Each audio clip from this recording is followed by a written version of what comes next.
Movie के शुरू में ही हमें कुछ लोगों को दिखाया जाता है जो एक कंपनी के खिलाफ प्रोटेस्ट कर रहे होते हैं क्योंकि कंपनी पहाड़ों को तोड़कर एक टनल बना रही थी। वहाँ के इंजीनियर उस सुरंग को और बड़ा करने के लिए उसके अंदर RDX लगा देते हैं और फिर उसे ब्लास्ट कर देते हैं।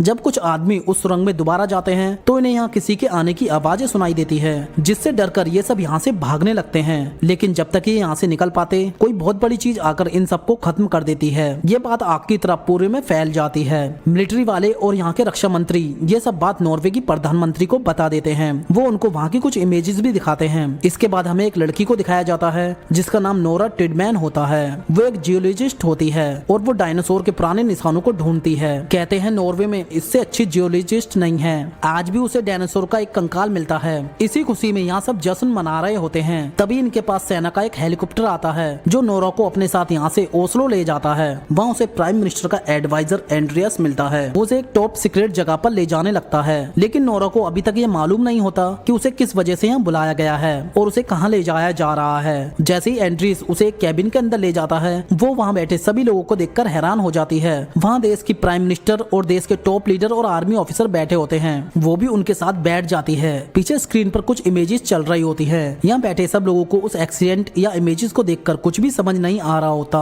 और वो सोच रहे होते हैं कि आखिर उस टनल में से ऐसा क्या निकला था। लेकिन नोरा उन इमेजेस को एक ही बार में देखकर बता देती है कि ये किसी के फुटप्रिंट्स के निशान हैं। उसकी बात सुनकर सब हैरान हो जाते हैं क्योंकि वो कोई आम पैरों के निशान नहीं थे। तभी यहाँ काम करने वाली एक ऑफिसर आ जाती है जो सबको उस दिन धमाके के बाद क्या हुआ था उसकी वीडियो दिखाती है, जिसमें उस सुरंग में से एक विशालकाय किंग कॉन्ग की तरह एक जीव निकलते हुए दिखता है। लेकिन कुछ भी कह पाना मुश्किल था क्योंकि वीडियो में सिर्फ उसकी परछाई दिखाई दी थी। इसके बाद प्राइम मिनिस्टर नोरा को इसकी जांच करने का आदेश दे देती है। दूसरी तरफ हमें एक ओल्ड कपल को दिखाया जाता है जो अपने घर पर चाय पी रहा होता है। तभी उनका घर हिलने लगता है और वो अपनी जान बचाने के लिए बेसमेंट में चले जाते हैं। कुछ देर बाद जब वो उस बेसमेंट से बाहर आते हैं तो उनका घर पूरा उजड़ चुका होता है। इसके बाद नोरा और एंड्रियस हेलीकॉप्टर में बैठकर इस जगह पर पहुंच जाते हैं जहाँ इन्हें एक आर्मी ऑफिसर मिलता है जिसका नाम क्रिस होता है। वो उन्हें बताता है कि हमें किसी क्रेचर के 3 किलोमीटर तक पैरों के निशान मिले हैं। इसके बाद वो निशान पहाड़ों में गायब हो गए हैं। फिर नोरा उस ओल्ड कपल से मिलती है और उनसे पूछताछ करती है। वो उसे बताते हैं कि हमने उसे ठीक तरह से नहीं देखा। जब वो आया तो हमारे सामने अंधेरा छा गया था। ये सब सुनकर नोरा और बाकी सभी लोग उस जगह पर जाने लगते हैं जहाँ पैरों के निशान आकर खत्म हो गए थे। यहाँ पहुंचकर भी नोरा को कुछ नहीं मिलता, इसलिए वो उसका जवाब जानने के लिए किसी से मिलने के लिए जाने लगती है। तभी नोरा को अपने बचपन की कुछ बात याद आ जाती है जिसमें वो एक दिन अपने पिता के साथ पहाड़ पर चढ़ रही होती है। उसके पिता की सोच दुनिया वालों से काफी अलग थी। वो कहते थे कि भरोसा करो तुम्हें सब दिखाई देगा। अगर हम उन पहाड़ों को देखेंगे तो हमें वो दिखाई देगा जो सुनने में सिर्फ कहानियां लगती हैं। वो कहते थे कि अभी भी अंधेरे में ट्रोल्स मौजूद हैं। ट्रोल इन पहाड़ियों के राजा थे, लेकिन अब वो अपने आप को दुनिया से छुपा कर रखते हैं। नोरा के पिता ने नोरा को एक कहानी भी सुनाई थी जिसमें एक शादी में 13 ट्रोल्स गए हुए थे जहाँ उन्होंने बहुत नशा कर लिया था और उनको कोई होश नहीं था। उन्हें वक्त का पता ही नहीं चला। सुबह होते ही सूरज की रोशनी उन पर पड़ी और वो पत्थर बन गए। अब वो पत्थर बनकर इन पहाड़ों में समाये हुए हैं। नोरा को ये कहानी लग रही थी। उसके सामने जो था वो तो सिर्फ पहाड़ थे। नोरा के पिता उससे कहते हैं कि खुली आंखों से नहीं, अपने दिल की आंखों से देखो, तुम्हें ट्रोल्स नजर आएंगे। फिर नोरा को उन पहाड़ों में ट्रोल्स की एक झलक दिखाई देती है। इसके बाद वो पुरानी बातों से बाहर आ जाती है। फिर ये सब वहाँ पहुँच जाते हैं जहाँ एक आदमी इनके ऊपर गन तान देता है। वो एकदम पागल इंसान लग रहा था, लेकिन तभी नोरा उन्हें पापा कहकर बुलाती है और अपना परिचय देती है। नोरा काफी साल बाद यहाँ आई थी, इसलिए वो उसे नहीं पहचान पाए थे। ये नोरा के डैड टोबियस होते हैं। फिर वो इन सबको अपने साथ घर के अंदर ले जाते हैं जहाँ दीवार पर बहुत सारे फोटोज चिपके होते हैं। वो सारे फोटोज किसी क्रिएचर के थे। इसी कारण नोरा के पिता की जॉब चली गई थी क्योंकि वो किसी ट्रोल्स की बातें किया करते थे। आज भी उन सबको ट्रोल के बारे में बताते हैं। वो कहते हैं आज से 1000 साल पहले नॉर्वे के जंगलों में वो राक्षस रहा करते थे जिन्हें ट्रोल कहकर बुलाया जाता था, जो मिट्टी और पत्थरों से बने होते थे। कोई भी इंसान अगर उनसे ताल्लुक रखता था तो उस इंसान को सजा दी जाती थी। फिर वो कहते हैं कई साल पहले ट्रोल्स बाहर आए थे और मैंने उनका पता लगा लिया था, इसलिए ही मुझे पागल साबित करके मुझे पागल खाने भिजवा दिया गया ताकि मैं दुनिया वालों को सच न बता सकूं। लेकिन नोरा को इनकी किसी बात पर यकीन नहीं होता। फिर भी वो उन्हें फोटोज और वीडियो दिखाती है क्योंकि क्योंकि उनसे अच्छा पहाड़ों को कोई नहीं जानता था। वो उस वीडियो को देखकर समझ जाते हैं कि एक बार फिर ट्रोल बाहर आ गया है, इसलिए वो तुरंत इनके साथ जाने के लिए निकल जाते हैं। ये सब उसी जगह पर पहुंच जाते हैं जहाँ उस जीप के पैरों के निशान आकर खत्म हो गए थे। नोरा के पिता के पास एक मैप होता है जिससे वो उसकी सटीक लोकेशन पर पहुंच जाते हैं। अभी भी नोरा, एंड्रीज और क्रिस को उन पर भरोसा नहीं होता और वो उन्हें पागल समझ रहे होते हैं। तभी अचानक वो क्रिएचर जिसे वो ट्रोल कह रहे थे वो अपनी आंखें खोल लेता है और उनके सामने खड़ा हो जाता है। वो एक पहाड़ जितना बड़ा था। ये सब उसे देखकर डर जाते हैं और हेलीकॉप्टर में जाकर बैठ जाते हैं। वो इसकी लाइव वीडियो को मिलिट्री बेस पर दिखा देते हैं जिससे वहाँ बैठे सभी सरकार के आदमी उस राक्षस को देखकर दंग रह जाते हैं और सोच में पड़ जाते हैं कि इससे कैसे निपटा जाए। फिर वो सब उस पर मिलिट्री एक्शन करने के लिए कहते हैं। क्रिस इन सब की तैयारियां कर रहा होता है। तभी उसके पास नोरा आ जाती है और वो भी उसके साथ जाने को कहती है। नोरा के साथ एंड्रीस और उसके पिता भी होते हैं। क्रिस इन्हें ले जाने के लिए तैयार हो जाता है। साथ ही क्रिस पूरी मिलिट्री लेकर उसी जगह पर आ जाता है। फिर ये सब वहाँ ट्रोल के आने का इंतजार कर रहे होते हैं। तभी सामने से ट्रोल आ जाता है। वो इनकी खुशबू से इन्हें पहचान लेता है। ये सब उस पर हाईटेक हथियारों से हमला करते हैं। एक पल के लिए लगता है कि वो मारा गया, लेकिन उस पर हमले का कोई असर नहीं होता और वो एक एक करके पूरी आर्मी को खत्म करता जाता है। ये चारों उसे देखकर इस जगह से भागने लगते हैं, लेकिन तभी नोरा के डैड उसके सामने जाकर खड़े हो जाते हैं और उसे शांत रहने के लिए कहते हैं।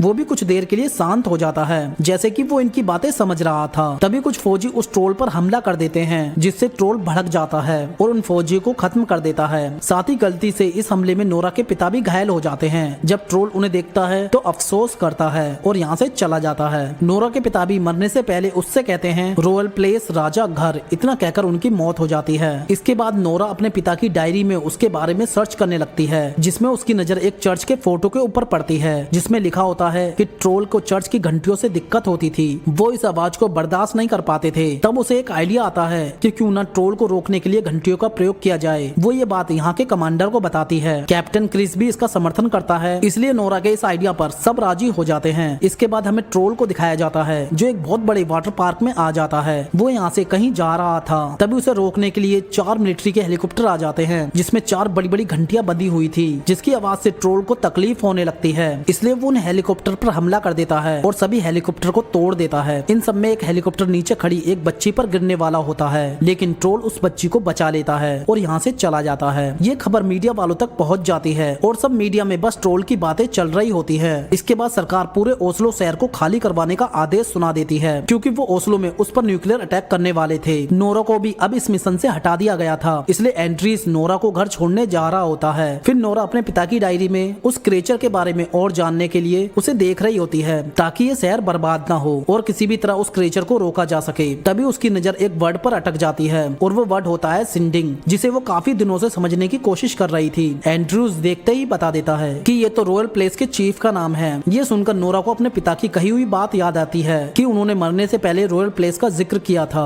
अब नोरा वहाँ जाने का फैसला करती है। फिर ये दोनों रॉयल प्लेस पहुँच जाते हैं, जहाँ इन्हें रिकॉर्ड सिंडिंग मिलते हैं। वो नोरा के पिता को पहले से जानते थे। वो नोरा से कहते हैं तुम्हारे पिता बहुत अच्छे इंसान थे और मैं उनकी बहुत इज्जत किया करता था, लेकिन फिर भी मैंने उन्हें पागल खाने भिजवा दिया था ताकि यहाँ का सच कभी बाहर ना आ सके। लेकिन अब ये बात पूरी दुनिया को पता है। फिर वो उन्हें अपने साथ एक टनल में ले जाते हैं, जहाँ बहुत बड़े बड़े कंकाल पड़े होते हैं, जिन्हें देखकर ये दोनों हैरान हो जाते हैं और उनसे पूछते हैं कि सब किसने किया। तब वो बताते हैं कि नॉर्वे के पहले राजा का मानना था कि अगर रॉयल प्लेस को किसी राजा के घर के ऊपर बनाया जाए तो वो उसके लिए बहुत शुभ होता है। इसलिए उस राजा ने पहाड़ी राजा के परिवार को हमेशा के लिए खत्म करवा दिया और उसके बच्चे को डरा धमकाकर डोबरा के अंधेरी गुफाओं में बंद करवा दिया था ताकि वो वहाँ मर जाए। इसके बाद वो बताते हैं जो उस पहाड़ों में से बाहर निकला है वो उसी पहाड़ी राजा का बेटा है। नोरा को ये सब देखकर अपने पिता की हर बात सच लग रही होती है। अब वो समझ जाती है कि ट्रोल अपने घर आ रहा है। तभी वो अपनी टॉर्च लेकर एक कंकाल पर मारती है, जिससे वो पत्थर का बनने लगता है, जिसे देख उसे एक आइडिया आता है